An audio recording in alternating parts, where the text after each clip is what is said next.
Night and Day, Jacob and Renesmee. Chapter 1. Only the beginning, yet not soon enough.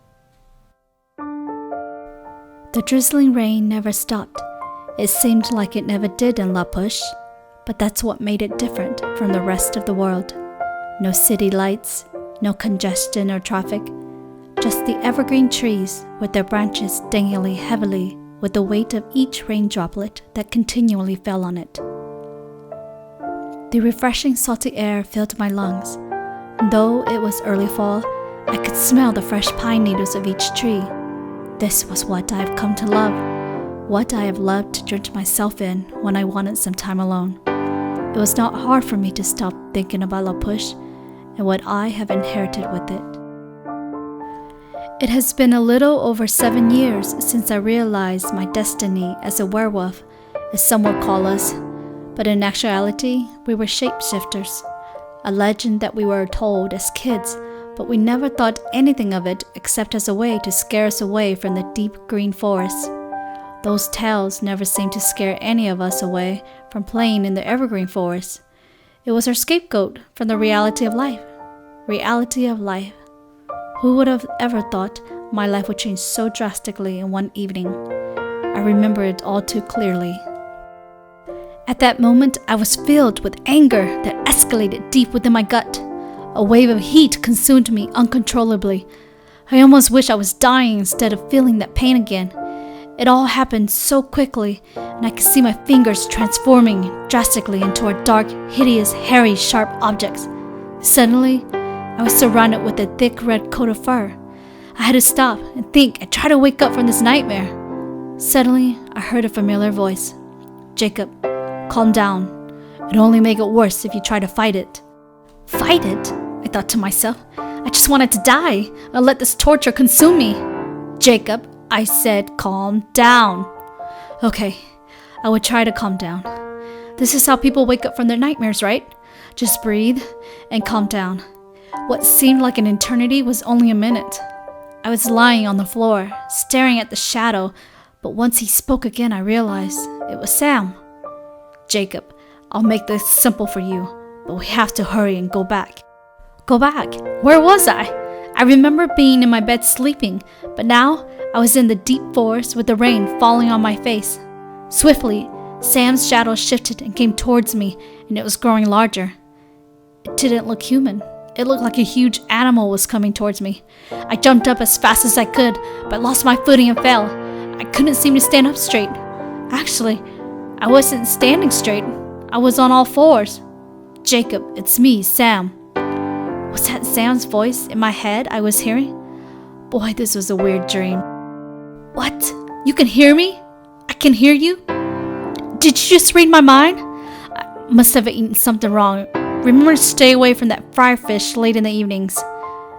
I know there's a lot going through your mind, but let me explain. We have to go to the elders first. What? That's all I could think. Your transformation came earlier than expected. We didn't know it was going to be you next, so we were not prepared for this. I apologize for this. We? You mean someone else knows about this? I thought to myself. Yes. The elders all know, including your father. Jacob, we're wolves. We can all hear each other's thoughts, but only as wolves and not while in human form. Whoa, that's pretty cool. But wait, wolves? I assumed it was only urban legends. I'd never thought I'd live to see a legend, or yet alone be in one. Hurry, we must head back to the elders. They await us. Sam and I rushed back that evening on all fours. The speed we were going was unexpectedly fast. It was definitely faster than any sports car. I happened to know exactly when to maneuver around the trees or branches, as if I saw it coming at me at a slow motion speed and was able to dodge it in time. During our run back, Sam explained everything to me.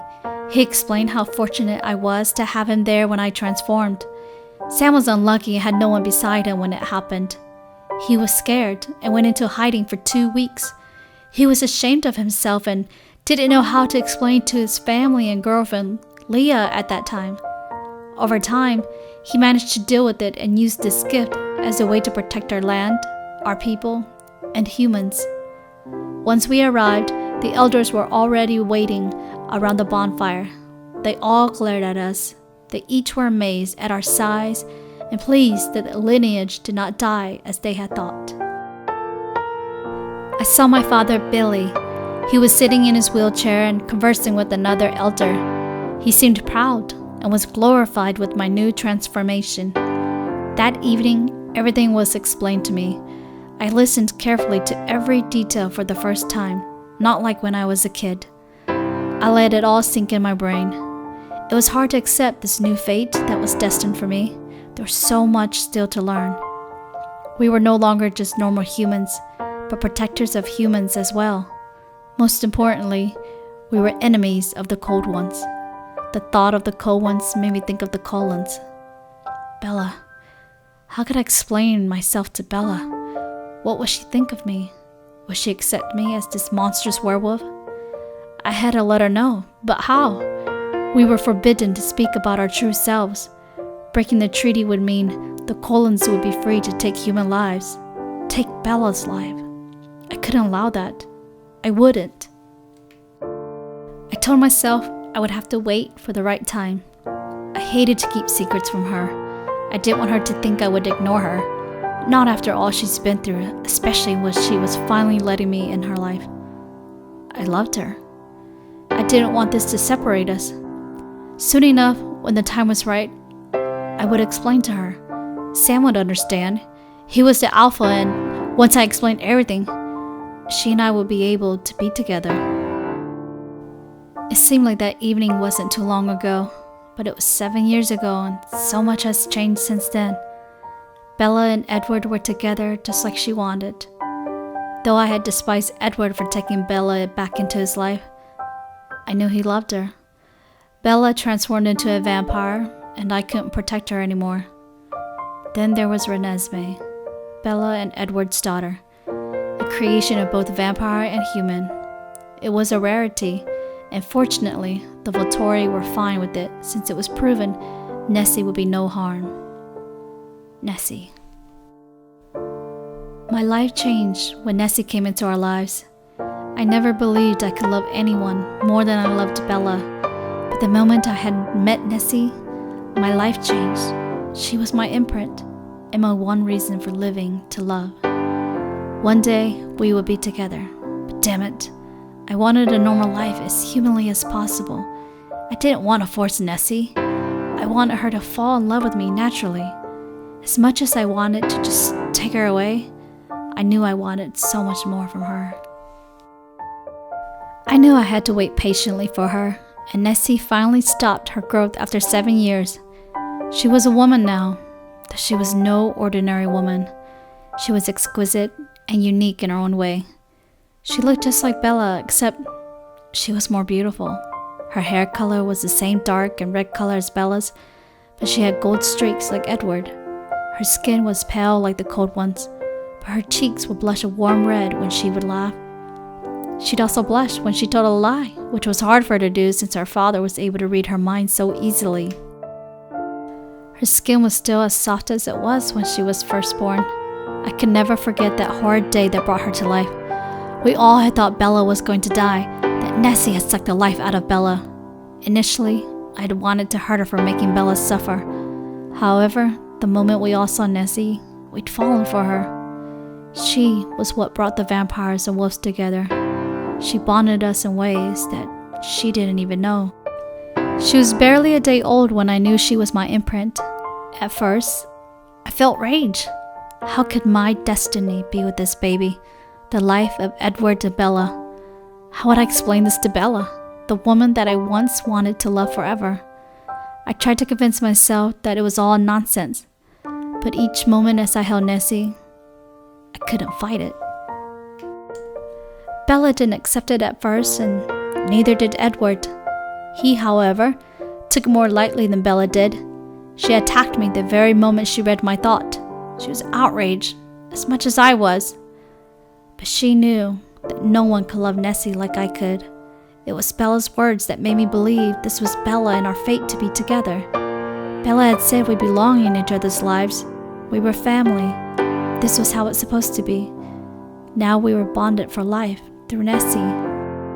For the past 7.5 years, I spent my time watching Nessie grow into a woman that could only be described as goddess-like. I made sure no harm came her way, though she never needed that protection. She was a vampire by blood, and aware of her surroundings, she hunted gracefully and knew when to attack her prey.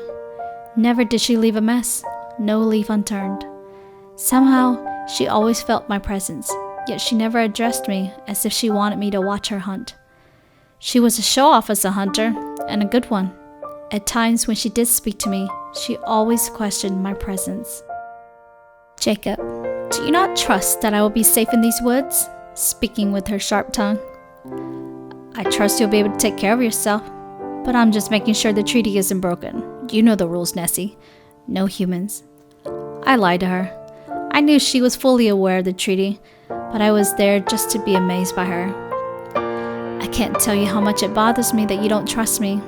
Carlisle and my father have mentioned it to me many times, and yet I've never let anyone doubt me except you." She was sharp, just like her mother. "Tell me, what is it that I've done to make you follow me for so many years?" "Nothing," I lied again. So she has noticed that I have been close by for so long. Every year I would make time to watch her. I felt the urge and need to protect her. I didn't want to think that harm would ever find its way with her. I was glad she was unable to read thoughts like Edward. She would never talk to me this long if she heard of all the thoughts I had of her, what I wanted from her and more. She slowly came closer to me. I hated that feeling. She smelled of vampire, but she was a different smell. One that made you feel so weak in the knees. It made you lose your thoughts. Her eyes gazed at me. Not once did she blink, as if she had already known how much power she had over me. I wanted to grab her and just hold her in my arms. I didn't want to let go of her, didn't want to forget her sweet smell. I would be devastated. There were many times when I came close to telling her that my feelings for her were more than just an imprint, but of deep love. Bella, Edward, and I had agreed that we would never mention the imprint to Nessie. Bella had wanted her to have the opportunity to live her life first. Edward, however, was hoping that the imprint was all just a myth and maybe Nessie would one day find her own love. I agreed. I didn't want anyone uncomfortable. It was bad enough I felt horrid. In the beginning, I tried to stay away from her, but I felt her presence wanting to pull me closer to it each day. I began to watch near the colons, but keeping my distance. I was just close enough to hear her and smell her. Soon enough, I said, I would wait for Nessie to grow into a woman. And now, here she stood before me. I would be doomed if I couldn't have her.